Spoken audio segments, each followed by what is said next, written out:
One of the laptops I was really looking forward to this year is finally here, the MSI GS66 Stealth.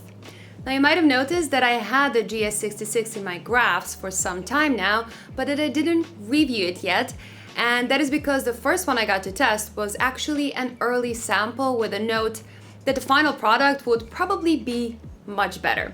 Now, that is something that almost every manufacturer out there says about early samples, but very often the final product isn't really that different at all. But with this one, the difference between the early sample that I had at the start and some other channels actually use for their reviews, and this one standing right next to me right now is like night and day. So even if you already seen some GS66 content, you really want to stay tuned because MSI has made a really powerful high-end gaming laptop that is pretty impressive. Now I had the top spec model here, and this one comes with an 8-core Intel Core i9 CPU, a GeForce RTX 2080 Supermax Q GPU, a 300Hz IPS display, and a massive 99.9 watt-hour battery.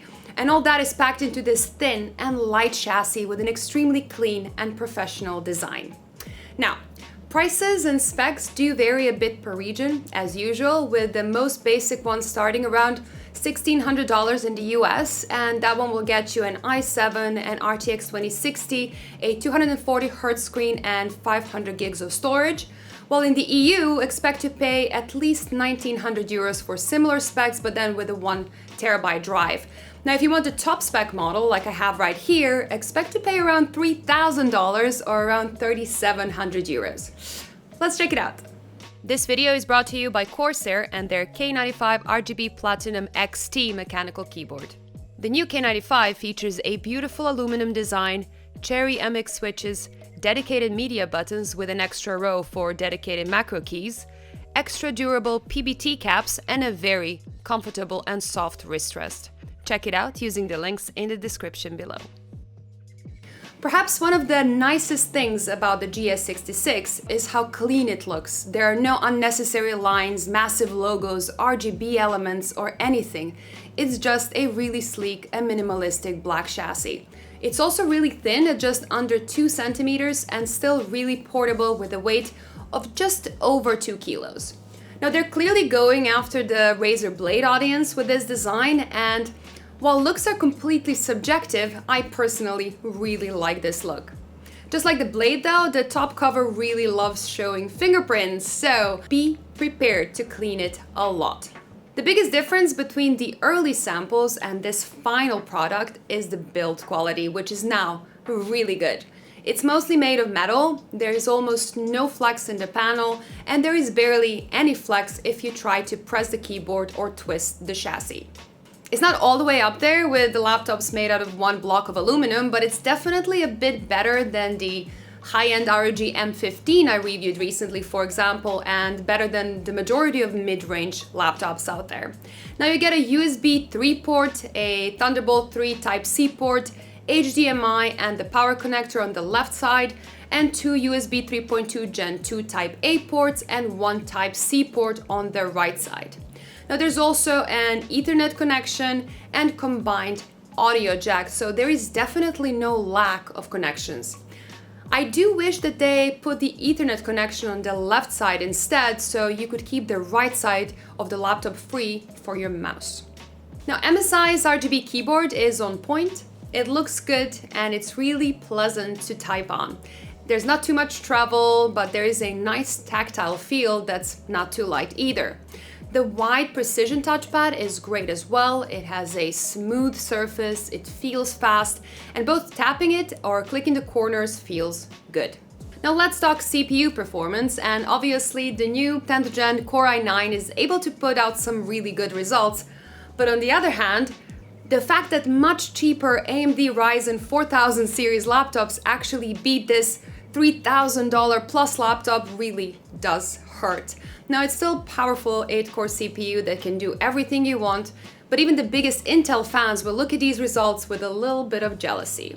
But when we look at the GPU performance, it's all about that RTX 2080 Supermax Q that does show some really good numbers in all games I've tested.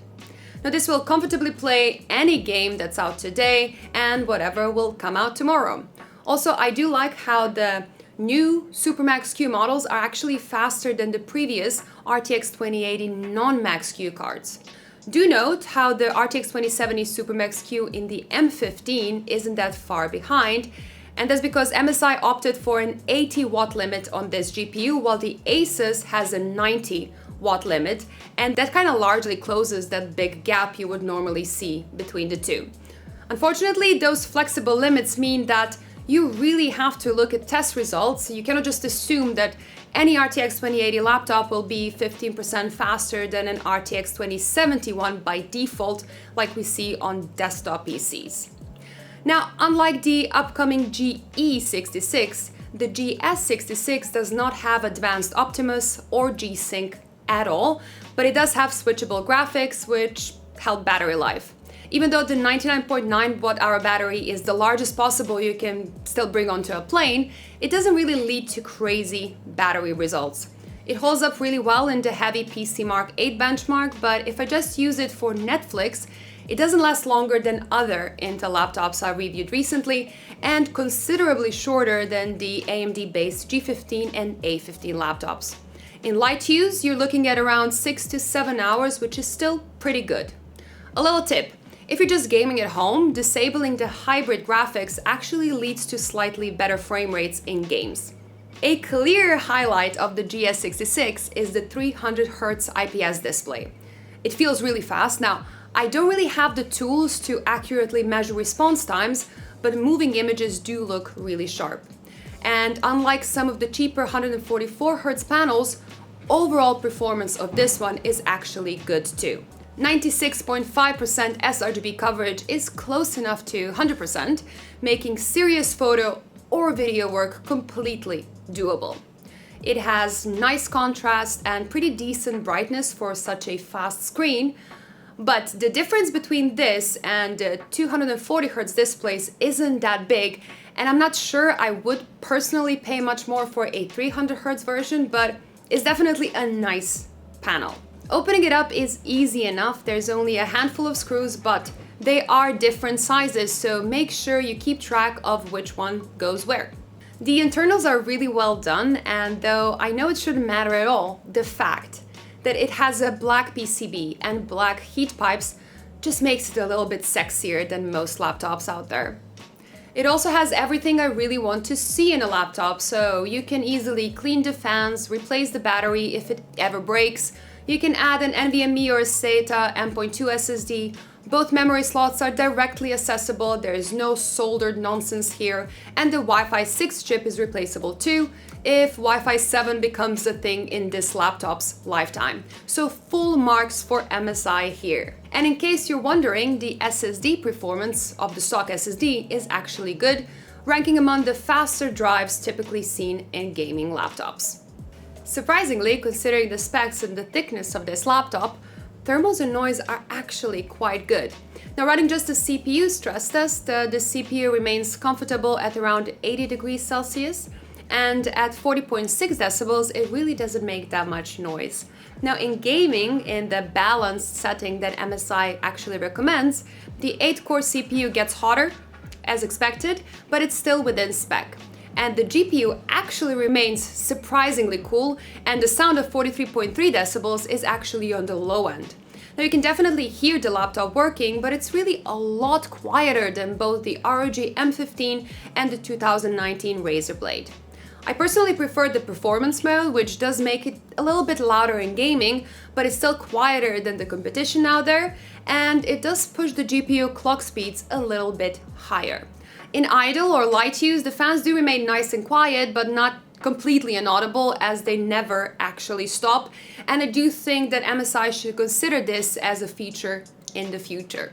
Now, on their product page, MSI talks a lot about how their speakers should let me experience a whole new level of audio excellence, but I'm actually not that convinced. The speakers are not bad at all. They go loud enough and they do offer enough range for a bit of background music or watching YouTube, but they're nothing really that special. Then again, laptop speakers rarely are. If you're looking for some reliable and fast external storage, SSDs are the way to go. It doesn't matter if you're just going to use them to copy some files, to work from them, for example, or to keep your games on. They're just such a useful tool to have. The same goes for the webcam. It is fine, but like most other laptops, don't expect an amazing image quality.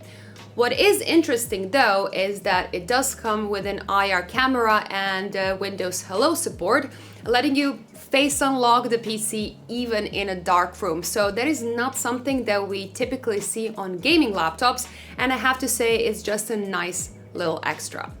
And yeah, that brings us to the end of this review, and I really do like this laptop. I think MSI has done a great job to build something that's thin and light. It's really solid and very powerful at the same time, and I personally love the way it looks both on the inside and the internals as well. Now, the main concern that I have is that this 80-watt RTX 2080 Super GPU is not that much faster than an RTX 2070 Super alternatives, especially if those have higher power limits. Now, as well as the Core i9 doesn't really make that much of a difference for gamers. And those two things are the things you really pay a big price premium for. So, if you have a lot of money to burn, that's completely fine. But I think that most buyers will be looking at a GS66 with a Core i7 and an RTX 2060 or 2070 Supermax Q, which do offer better value in my opinion. Now, considering how good the build quality is with a good keyboard, a good touchpad, a display, thermals, noise, and so on, most of you should not be disappointed if you decide to go for any version of the GS66. Now, that's it for today. Thank you so much for watching. Let me know in the comments down below what do you think about this laptop and about this review. Don't forget to subscribe, give me a thumbs up. See you in the next one, guys. Bye!